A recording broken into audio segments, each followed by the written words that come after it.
Halo guys, gimana kabarnya? Semoga kalian masih bahagia ya. Selamat datang kembali di Catatan Cuan 2021.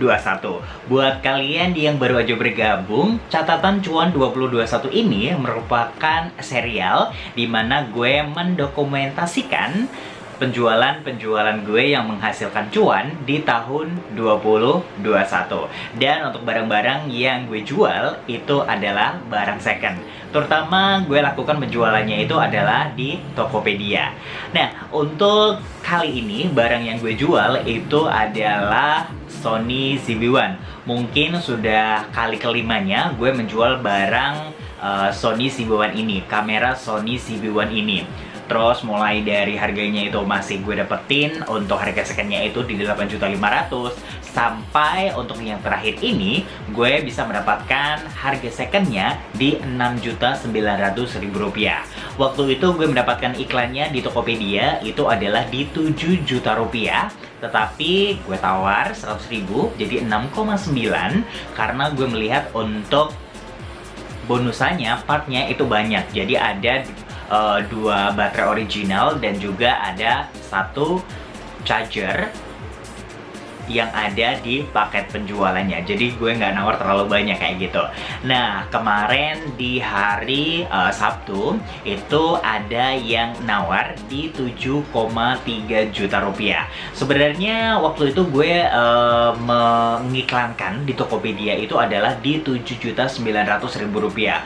Gue udah ngebayangin bahwa gue akan untung 1 juta rupiah kalau seumpama Sony ZV-1 ini bisa terjual di harga 7,9.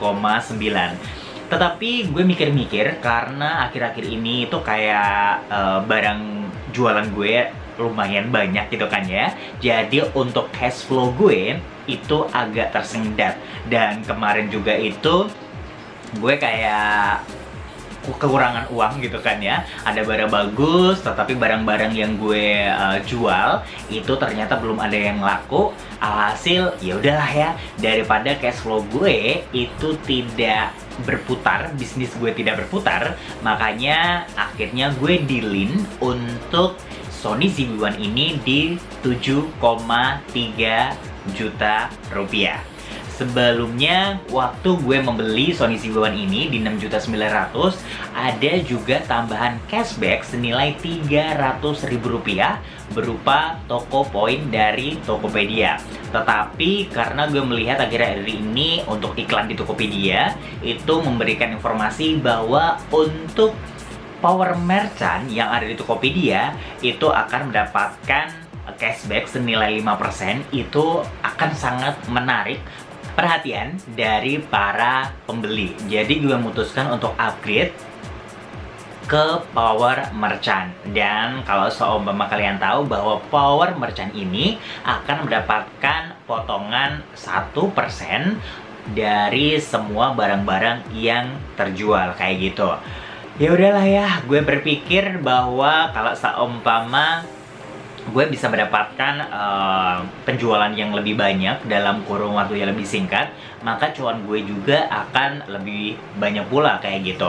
Alhasil gue upgrade untuk toko gue, Dreamlistku, menjadi power merchant. Artinya gue akan mendapatkan potongan 1% dari setiap transaksi dari toko gue kayak gitu. Nah, jadi untuk toko poin ini gue fungsikan cashback dari Tokopedia ini gue fungsikan untuk membayar royalti atau juga fee dari power merchant ini. Jadi gue gak hitung gitu kan ya sebagai tambahan keuntungan kayak gitu. Nah, setelah itu kemarin di hari Sabtu diorder oleh orangnya, terus hari ini uangnya cair, jadi gue bisa mendapatkan keuntungan 7.300.000 dikurangi 69.000 rupiah. Jadi gue mendapatkan keuntungan senilai 400.000 rupiah.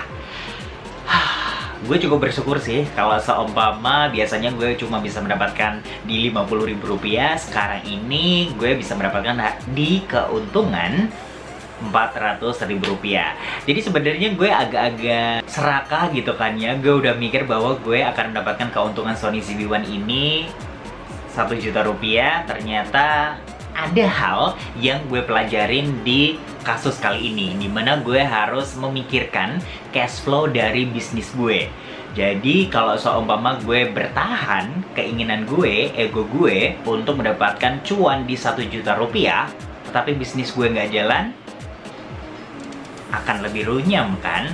Alhasil gue memilih option yang kedua, gue cukup cuan di 400.000 rupiah, tetapi cash flow gue jalan dan bisnis gue jalan, sehingga setelah barang ini terjual, gue bisa membeli barang berikutnya. Alhasil gue mendapatkan ilmu yang baru bahwa gue tidak boleh memiliki ego yang terlalu kuat.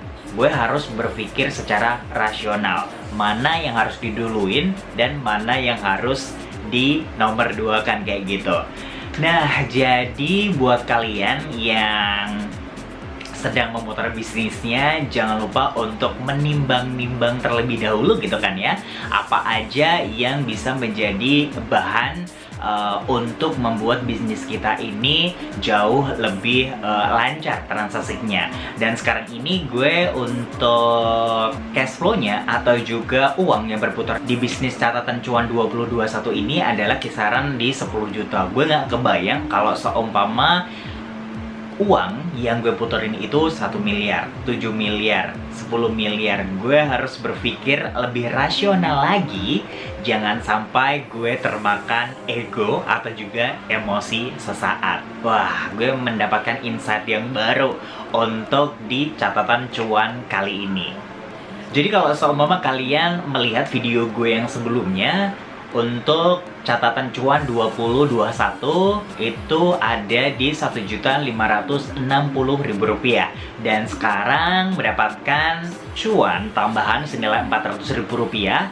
Jadi total dari cuan di catatan cuan 2021 ini adalah 1.960.000 rupiah.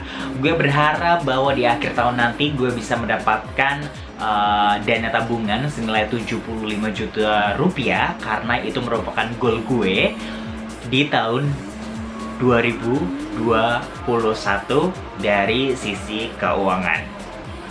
Kayaknya untuk cerita catatan cuan 2021 kali ini segini aja. Dan buat kalian yang ingin memulai ide kalian, jangan lupa segera untuk dimulai. Sampai jumpa di catatan cuan berikutnya. Salam cuan!